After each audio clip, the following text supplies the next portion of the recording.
This episode of Stage 9 is brought to you by Audible.com, offering more than 180,000 titles for smartphone, tablet, and desktop. To get a free audiobook of your choice and help Trek FM at the same time, visit audibletrial.com/trekfm.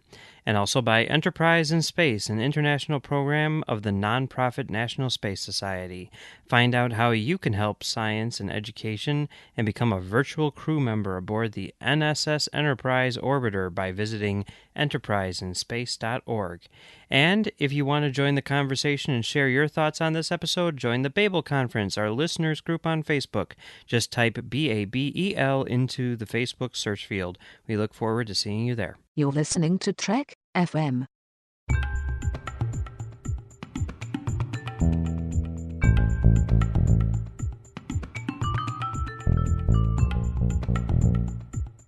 Hello and welcome to Stage 9, Trek FM show about the people who make Star Trek. Oh my God, that makes me so happy. It's so happy because of what we're going to be talking about today. The people who make Star Trek. And I'm Mike.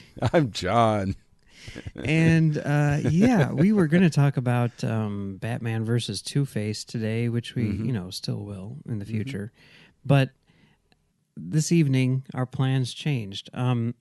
Okay, I don't know where you were, but I was at dinner. Okay, I was at Famous Dave's, and with my wife, and I pulled out my phone to check the time because I knew that I had to get back to watch Batman versus Two-Face, and I looked at the screen, and there was a message from Lee Hutchison of the Nerd Party, with a link to a story from Deadline about Quentin Tarantino developing a story for a new Star Trek movie with plans to direct. And I was just like, "What? Wait." I think my wife was saying something, and I just kind of like cut her off, and I'm like, wait, Tarantino, and she's like, "I've never seen you smile this much." I'm like, it's Quentin Tarantino making Star Trek. Yeah. That's. I wasn't at dinner. I was at home because I lead an exciting life, and so I just pulled up the phone I saw a notification come up, and I was like, oh, okay. And I was getting ready to watch Stranger Things 2 with the missus, and I pulled up the phone, and I see the notification, and I click on it, and I saw the same notification that you did from Lee Hutchison of the Nerd Party, and I looked down, and I went, huh, really? And I just sort of froze for a second, because my first reaction seeing a headline like that was clickbait. This has got to be fake. This is somebody misinterpreted something. And then I'm reading its Deadline. Okay, that's not a rag. And then they're a legit news source. Right. And then it's like Abrams heard the story and is interested enough, and he set up a writer's room. And I was like, what?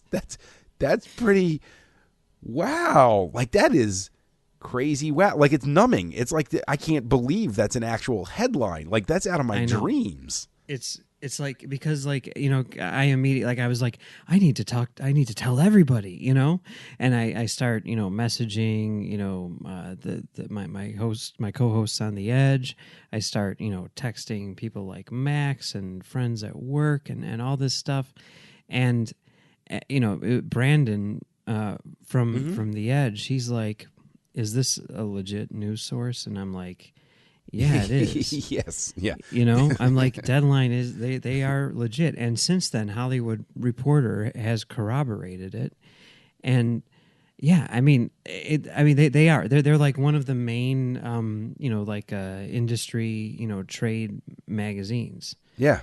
Yeah, I mean, like, the thing is, if I see something like that from, like, superheronews.com, I'm like, whatever. Or even comic... It's like, oh, okay, yeah, sure. Yeah. Right. Ain't it cool news? Yeah, right. Uh-huh. Right. Yeah. Right. Okay. Yeah. What was episode 1 going to be called? Genesis? Yeah. Okay. Thanks, AICN. Mm-hmm. Sure. Mm-hmm. That is, you like Deadline or Hollywood Reporter, those are the publications that have the real deal coming out. Like, that's it.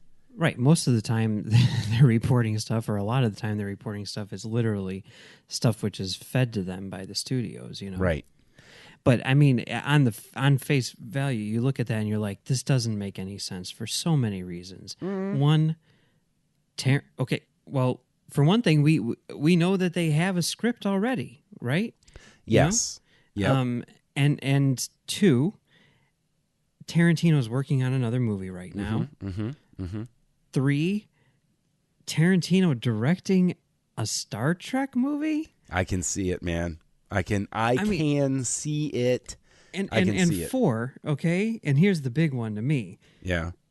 Tarantino, from the beginning, and he's maintained this to this day, has said that he's only going to make 10 movies in his life. And the Manson movie, which he's making right now, is number 9. So is he really going to end his career with Star Trek forever? Why not?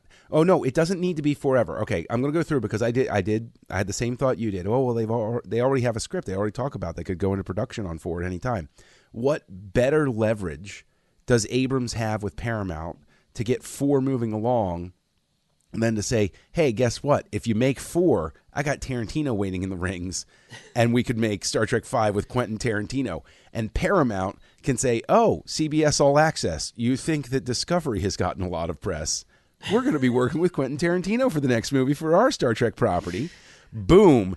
That is instant escalation right there. That gets all the eyeballs on you. Paramount reclaims the throne.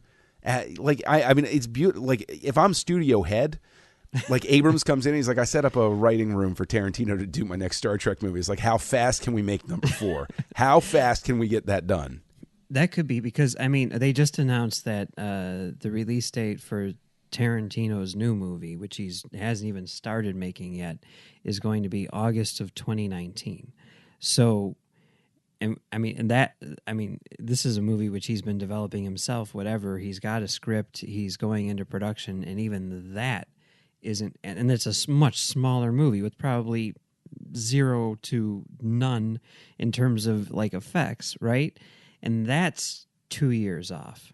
So this movie, I mean, you got to figure, another year at least, probably 2 years, probably not until 2021 that we get this thing, right? Okay. I'm willing to wait. No. But what I'm saying is, like, so there that does lend some weight to the idea that they might still be doing Star Trek forever, Right. First. And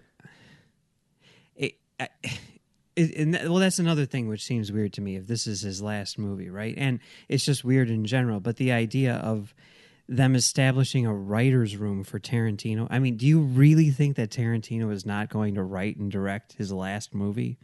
Of course. Like, I have a feeling he's going to make this movie and then be like, that doesn't count. That's not one of the 10.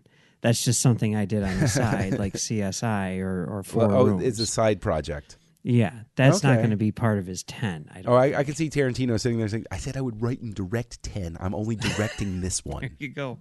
Yeah. There you go. See, it's oh, yeah. Oh, my God. Think of what better way also to keep your key cast members on. My contract expires after this one. You want to work with Tarantino? Yeah. Yes, I do.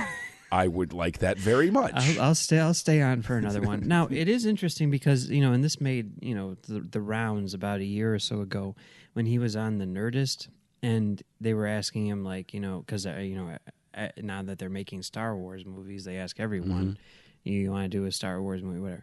And he said that he was more interested in directing a Star Trek movie than a Star Wars movie. Sure, I can see that. Hollywood Reporter actually pulled up the quote. He says that he was a big fan of the original series. He said the only thing that limited them was their 60s budget and 8-day shooting schedule. You could take some of the classic Star Trek episodes and easily expand them to 90 minutes or more and really do some amazing, amazing stuff. And then Tarantino called the time travel-focused Star Trek Next Generation, Yesterday's Enterprise, one of the best Star Trek episodes ever written, which I thought was great. I immediately emailed Eric Stillwell and said, like, hey, check this out. Of course, he had already seen it, but I was just like, what a great honor that is, right? For, Tarantino, maybe the, one of, if not the greatest living filmmaker, saying that, your episode of Star Trek is one of the best written. The episode of Star Trek that you wrote is one of the best written Star Trek episodes in history. I mean, that's pretty awesome.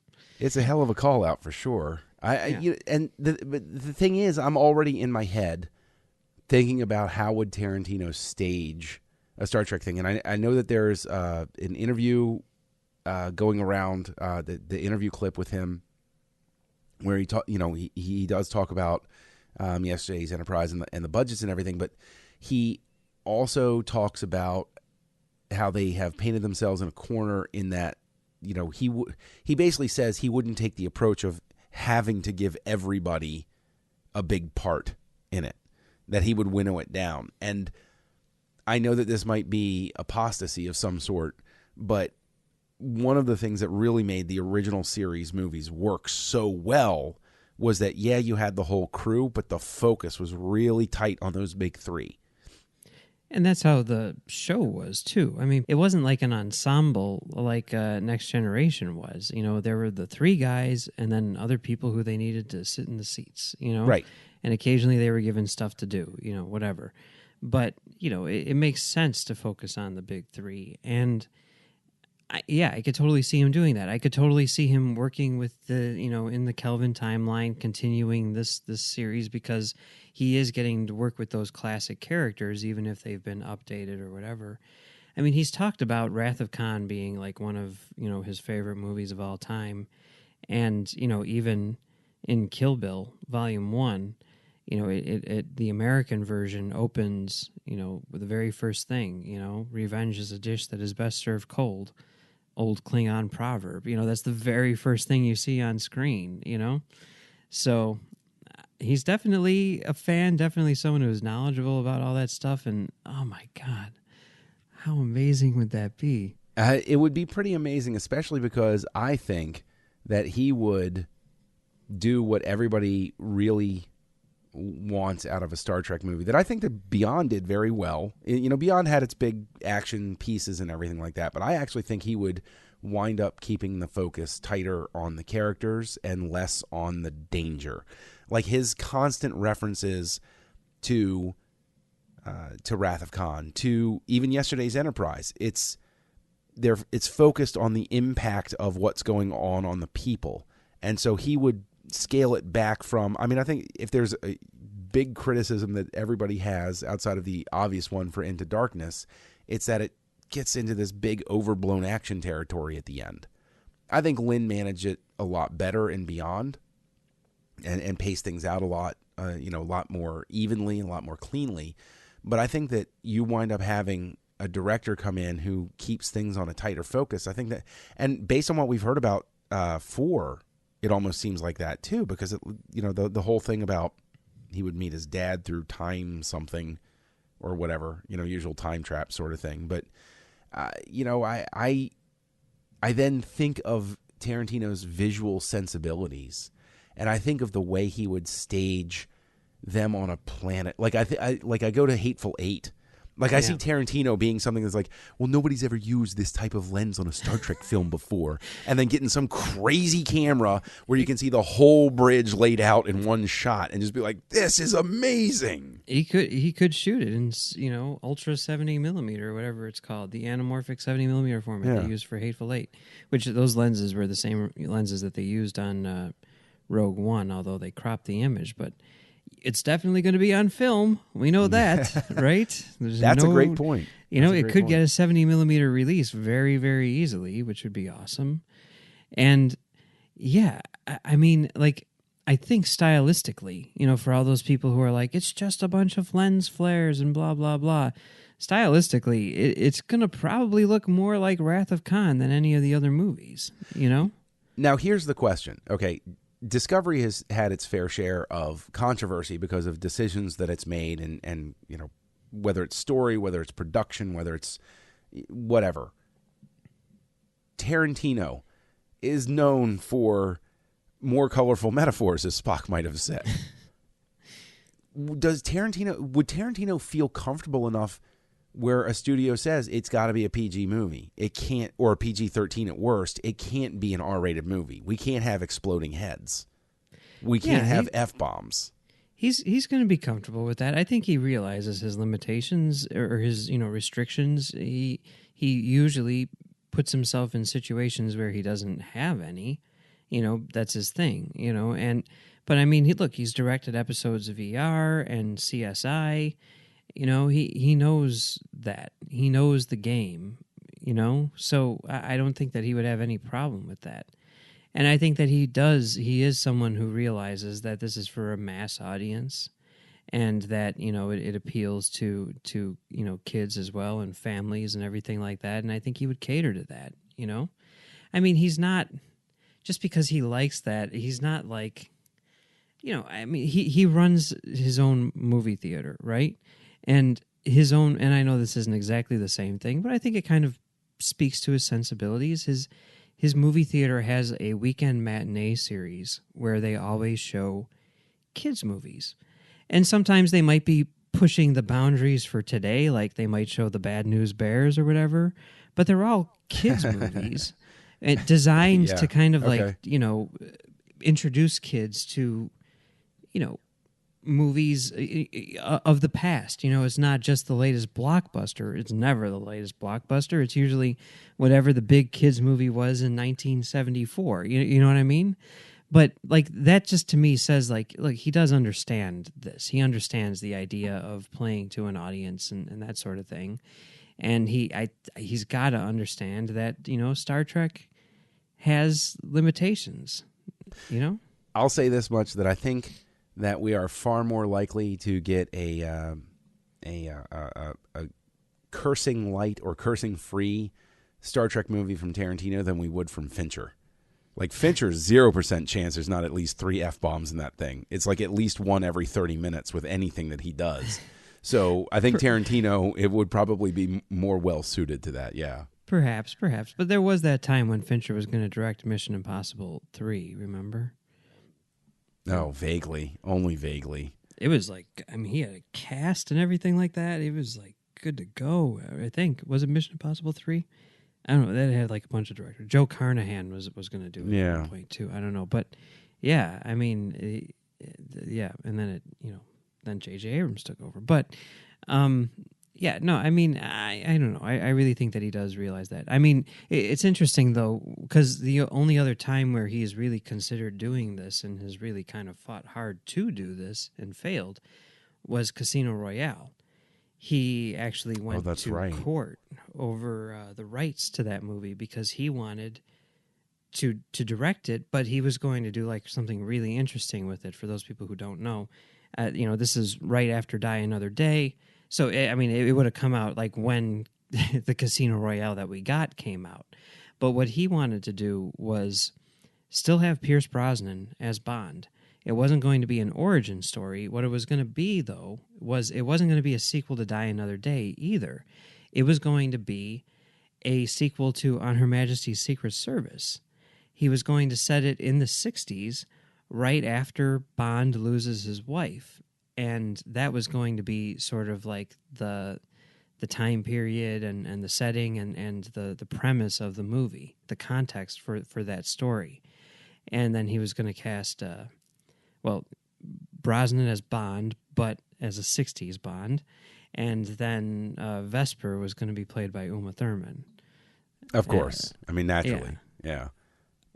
And that movie, he said that he wanted to do R-rated. But he was very upfront about it. It's not like he was trying to sneak it in or anything. He's like, I want to do an R-rated Bond movie set in the 60s with Pierce Brosnan. That's a sequel to On Her Majesty's Secret Service.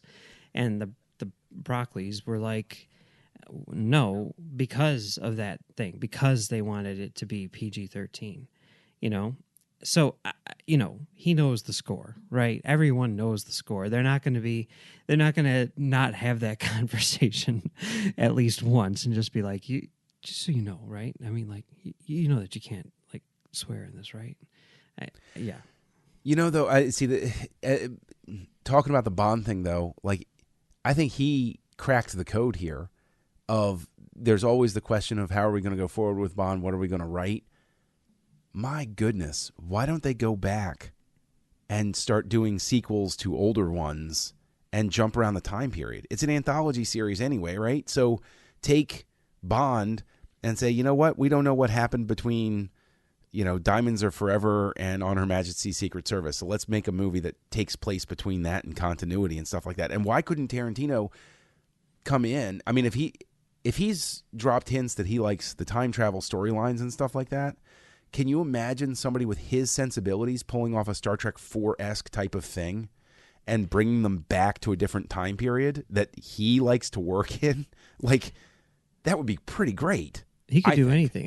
Who knows? I mean, who knows? Maybe he does want to do like what they were talking about with, Bond. And maybe he went to them and was like, I want to do a movie which takes place in the prime timeline, which is this, like takes place in between, season 3 and the motion picture or something. Yeah. I kind of doubt that, given the Kelvin Prime agreement or whatever, which seems to be there between CBS and Paramount. But does it really, though? I don't know. But then again, he could very easily be like, yeah, it's in the Kelvin timeline, and then make it, completely within something that would work within the prime timeline, and no one would notice or care or whatever. Okay, see, the thing is, everybody has a Jones for the mirror universe. I could see Tarantino doing a mirror universe Star Trek movie. That would be a Tarantino Star Trek movie that I would like. I'll give you the money right now if you can promise me that's going to get made. I will start the Kickstarter just to get it. That would be R-rated, right? I guarantee you too. I know just with the way the fan base is fractured and everything. Like if this moves forward, if this happens, if Tarantino comes on board, you're going to have a lot of unhappy Star Trek fans. Well, let's take a look at direction. The Babel conference and see what people are saying, shall we? Oh, yes, let's. Well, Lee started the thread. He said, I'd love to see this happen. Doubt it will, sadly. What about you? Peter says, considering the historical revisionism of some of his films, I'm not sure the canon is what God worships people would like his movie. I can see that. Mm-hmm. I'm not a fan of his other movies so much, but I'd be willing to watch it. Because of the pictures they used, I got excited that Shatner might be involved. Even so, a Tarantino Star Trek is fascinating. I love the man, but I don't see this going beyond the talking stages. Playing nice for a studio, never going to happen. I don't care for the director. Thank you, no, pass. His movies all suck. This is the best news ever in the history of news. Oh, wait, that was me.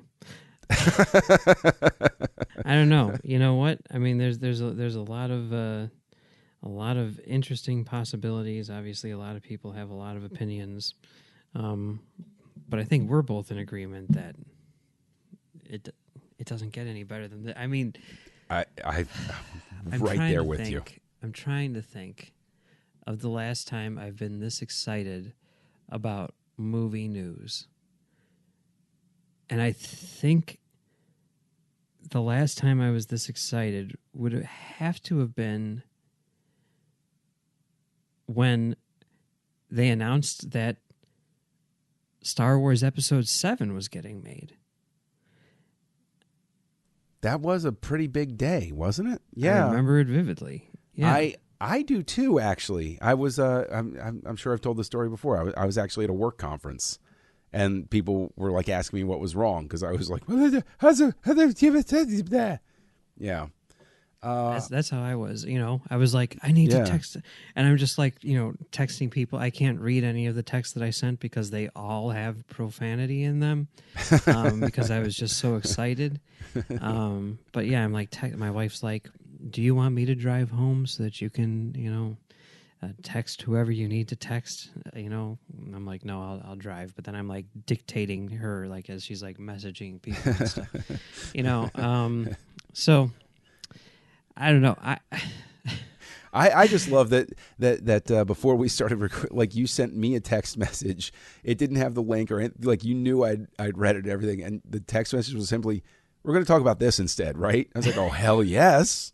Are you kidding me? I know, right? I mean, I'm so glad that this happened right before we started recording instead of right after, so that we could get this out, in a timely fashion.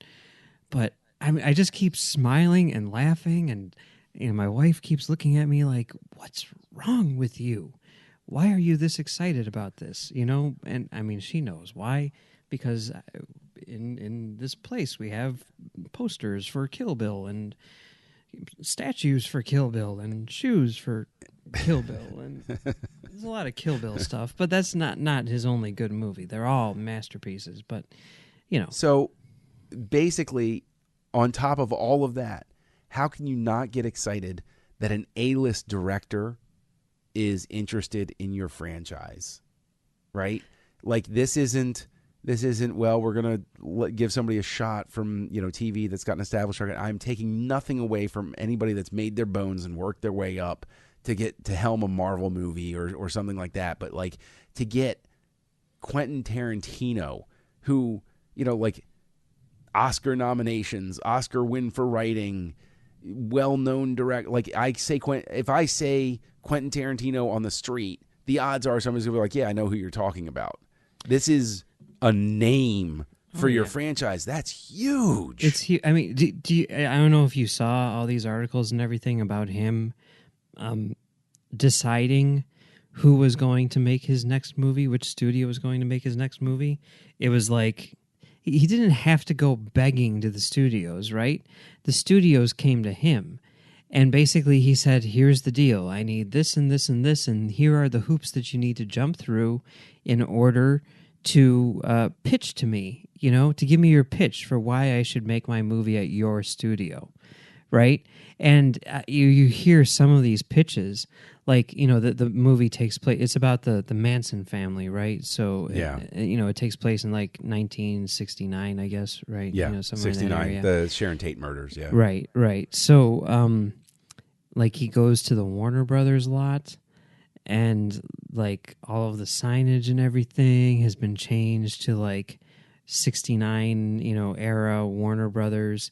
He goes into the lobby, all of the furniture is from the 60s, and they do like a pitch, to him, with everything. Like they basically dressed the studio to make it look like, and that was the studio that he rejected, I mean, and that's to make, like you're saying, an R-rated movie, about the Manson family.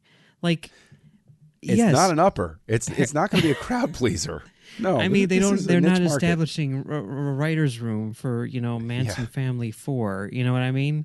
It's like yes, Paramount especially. Oh my God, I mean Paramount has been in some tough shape lately. It hasn't been easy going. I mean the big franchise being Transformers, and then that movie is a relative bomb at the box office, and they had like literally like nothing come out for like the rest of the summer. I mean, they are in bad shape as a studio.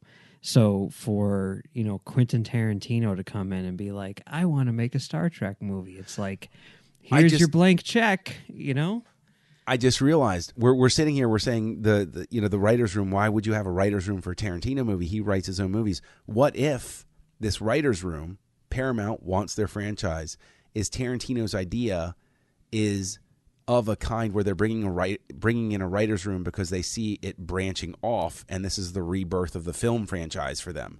They're that would be Tarantino's awesome. idea is gold, and this is how we're going to spin this is the thing which everyone keeps on saying. Like when Paramount set up the Transformers writer's room, which was run by Akiva Goldsman, and who's to say he's not going to run? I mean, I know he's working on Discovery and everything, but who's to say he's not going to come in and do that? He's friends with JJ.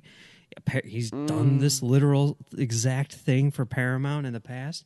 Whatever. Anyway, but, like when all that was happening and everything, when people are setting up writers' rooms for, the Hasbro cinematic universe or whatever it is that they're doing, I mean, there's some really weird ones, right?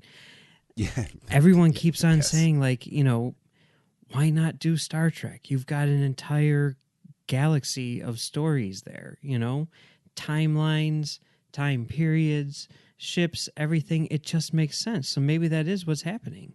Maybe that's happening in the television world too, It should be. I mean... I mean, we know Nicholas Myers. I mean, this could be the beginning of a golden age for Trek again. How great would that be? And if Tarantino is the one that is the accelerant to get that fire going, I don't... at the end of the day, even if he doesn't make it to the point where he makes the film, if he spurs it where they get this writer's room and they say, hey, we've got some really great ideas and we can run with these, fine. Mission accomplished. Great. Not to mention, I mean, take away Star Trek from this. Take away any element from this, and I'm still like, I'm there. I'm so excited about this. But take away Star Trek from it. Quentin Tarantino and J.J. Abrams are making a movie together. It's the best news ever. It's two names I never would have linked. Like, you could have given me like the great assortment of cards of producer directors out there, and maybe at one point I'd have had Tarantino and Abrams and looked at them and like, nah. But they have worked together before. Remember, we talked about that. Well, on Alias, in the box on Alias. Yeah, Tarantino acted for Abrams, but that's true. Slightly different situation here, though. I guess See, yeah, I for some reason I place it like that's a different world sort of thing. But if that is the origin point, It's great. A strange new world we're living in, John, where things like Quentin Tarantino Star Trek movies exist, and Nicholas Meyer Star Trek TV shows exist. Discovery, even if the Khan thing isn't real. I mean, it's so bizarre, but it's so awesome. It is. I'm so excited. I'm right there with you, man. I will be there on opening day. Me too. We should go together. Okay. We'll make that happen. If this comes to pass, yes. We're getting the band together in person for this. We'll bring Max along too. We will do what we need to do to make that happen. It's been fun talking about Quentin Tarantino making a Star Trek movie today. But that's not all we're talking about on Trek FM this week, so here's a look at what you may have missed elsewhere on the network. Previously on Trek.fm, Warp 5. Did you know that it's the same planet that they're talking about? No. Yeah, so... Nuh-uh. It is. So it's Krios Prime. Like she also comes from Krios Prime, right? So, and the makeup is the same and everything, right? So that was okay. I did have that. I'm like, okay. The only thing I can see is that they have the same makeup. That was the only thing, and I was wondering why it was the same. And now I know. Why did I not make that connection? You guys are so smart. The Edge, a Star Trek Discovery podcast. Well, when I was thinking about where do I find peace, I found it so ironic because it seems in opposition to what my fear is. And when I think, gosh, Amy, where am I at peace? It's when I'm alone. And then I was thinking, well, that's stupid because my greatest fear is being alone. The 602 Club. Yeah, I mean, it kind of goes back to what I was talking about.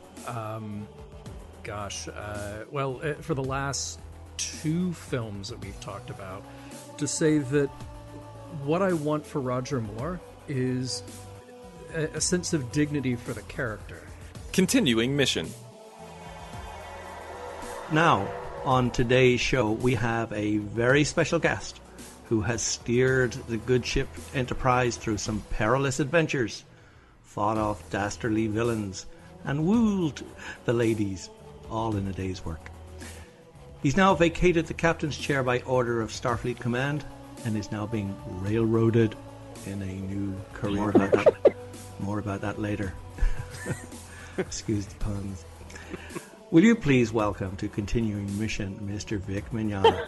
How you doing, Vic? That was a very creative narrative you just put together there. I love it. That was quite witty, sir. Well, that's high praise indeed. Thank you. Well, it's a pleasure to join you and Zach both. Thanks for having me. And that's what else is happening on Trek.fm. Check out these shows and discover what we're talking about in your favorite corner of the Star Trek universe. You'll find us wherever you get your podcasts. If you're an Apple user, be sure to hit the subscribe button in Apple Podcasts on your iPhone, iPad, or Apple TV, or the desktop iTunes app to get the latest episodes as soon as they are published. And please leave us a star rating and a review.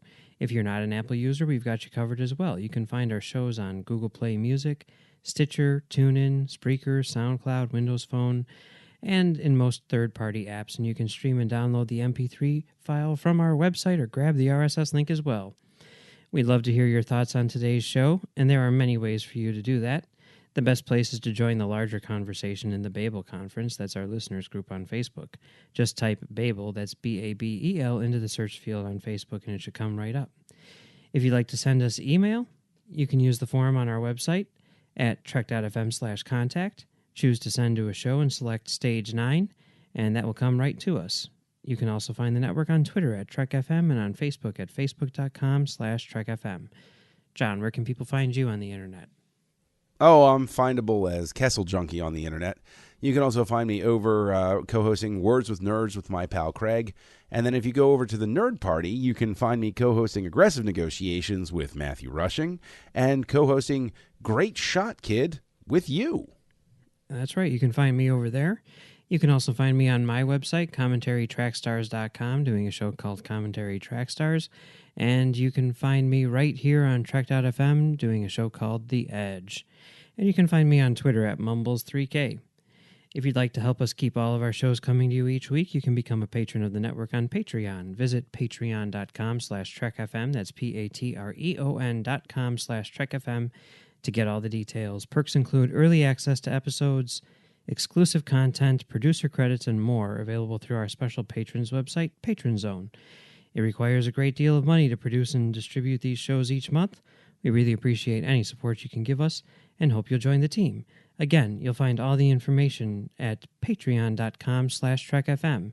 And we would definitely like to thank our associate producers today, Jeff Sutter, Chris Steftenagel, and Norman C. Lau, for all your support. So thank you very much, guys. Yes, thank you very much. All right. Well, that's it. I don't know how I'm going to sleep tonight. I'm just going to be too excited thinking about the possibilities. I'm going to have to go back and rewatch all of Quentin Tarantino's movies and rewatch all of the Star Trek movies, find all the connections. They do take place in the same universe already, though, as we established earlier. Yeah, we have established that. Yeah. Yeah. But, can't wait. Can't wait. It's going to be Other awesome. kids dreaming of sugar plums. You're dreaming of Tarantino. I mean, really, come on. All right, we'll catch you next time.